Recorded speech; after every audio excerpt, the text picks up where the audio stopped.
on calminama en juurama koye Dinguirael Fulɓe TV gonɗen wadde oɗo saaha eɗen joddi e gardiɗo walla mo hoorede leydi Sénégal fawi ɗo gam joɗanade Sénégal naaɓe ceerno Amadou oɗo saaha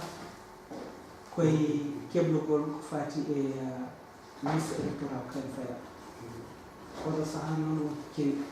eɗen jiiɗi humpitade walla kalna hen ko fati e binditugol gonɗo liste électoral holno jomumen mbaɗata ha mbawa hedde kayitaji ɗum anni ha tekki Sénégal naaɓe kono ɗo nder inde France ha tebbinde ok ceerno adama dia jarama no fewi mi salmini bandiraɓe hettotoɓe Dinguirael Fulɓe to mbawɗon wonde foof e duni babaɗame on calminama on juurama kadi mi ñaguima on yaafuya e bismademi e Dinguirael he ko gonga ɗo joni gonɗen koko wiyete révision fichier électoral kono enen ɗanniyankoɓe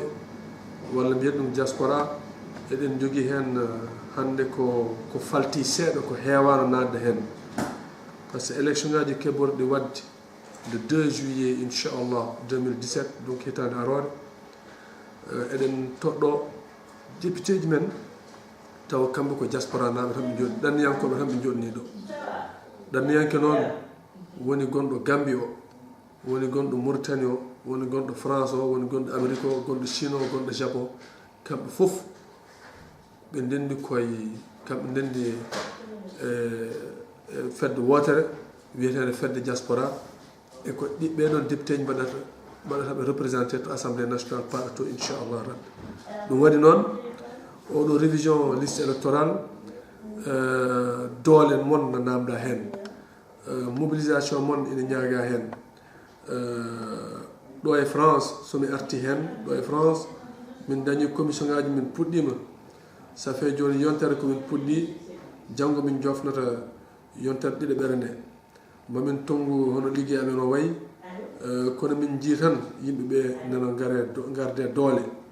ko ɗum waɗi mamin ƴewta commission ngaji min ɓeydo sarde ɗi beele min ɓeydo yaade e yimɓe he mamin mbat so Allah jaaɓi inchallah ma won foyer ji ɗi min mbaɗi ɗo e Paris so Allah jaaɓi inchallah mamin dañ mission ngaji jahoji Marseille Bordeaux Lyon inchallah mamin dañ mission ngaji jahoji e guure takkiɗe Paris ɗe ko wayno Étampes ko wayno Arpajon ko wayno Trappes ko wayno Cergy Pontoise guure mawɗe takkiɗe Paris kono kadi wona ɗon tan min kalata mamin mbaɗ lappi kewɗi faade ko wiyete par exemple lappol Essonne département de l'Essonne mamin jaa ha Évry Corbeil Essonne mamin jaa lappol A13 Normandie mamin mbaɗ Cergy Pontoise Miro Mantes-la-Jolie mboɗo au passage tan mi salmino Moussa Samba mi wiyamo monaɓe yoɓe mbaɗ mobilisé mamin gar toon so Allah jaaɓi donc mamin mbaɗ lappidal kewɗi so Allah jaaɓi ɗo e ha fin mars inchallah pour yaade e Sénégalais ɗi par ce que tabarikal ɗo e France eɗen joni ko ɓenni ko en ɓurino 40 000 ina ɗamina ma en ɓurtuɗon no fewi no fewi no fewi par ce que surtout sukaɓe jibinaɓe ɗo ɓe doole mabɓe keeɓi kayitaji mumen hono double nationalité ko ɗum waɗi noon sikkude fiisi o kam so wonani so sowani ko wonno ɗo ko kam o ɓattoto 80 000 donc koye ɗiɗon miijoji tan min liggoto kadi ha joni oɗon mbiye pare carte mon d'identité ɗum woni jooɓari mon walla carte mon directeur ɓennuɗo ɗum woni jooɓari mon walla kala kayit Sénégal najo kala kayit Sénégal mo joguin ɗon yo ɗum won jooɓari mon e kadi paron mamin dokku on date uji ɗimin garat date uji ɗi noon oɗon mbawi tawde ɗumen e site internet hono oɗo hono radio Dinguirael Fulɓe oɗon mbawi kadi ɗum saktinede ɗum e hon site uji internet ɗi ganduɗa hoorema Seneweb en Leral en Hibaru Info 15 Afrique Connection e ko nandi hen ma haala kadi mamin mbaɗ ɗum minen e site amen minen consulat Sénégal Paris mamin mbaɗ ɗum site amen par ce que hen yimɓe ƴetta rendez-vous ji par ce que rendez-vous ji hamin mbaɗa ɗumen kono waɗi min ɗum wadde pour wadde ka organisé kono ɗum hatta min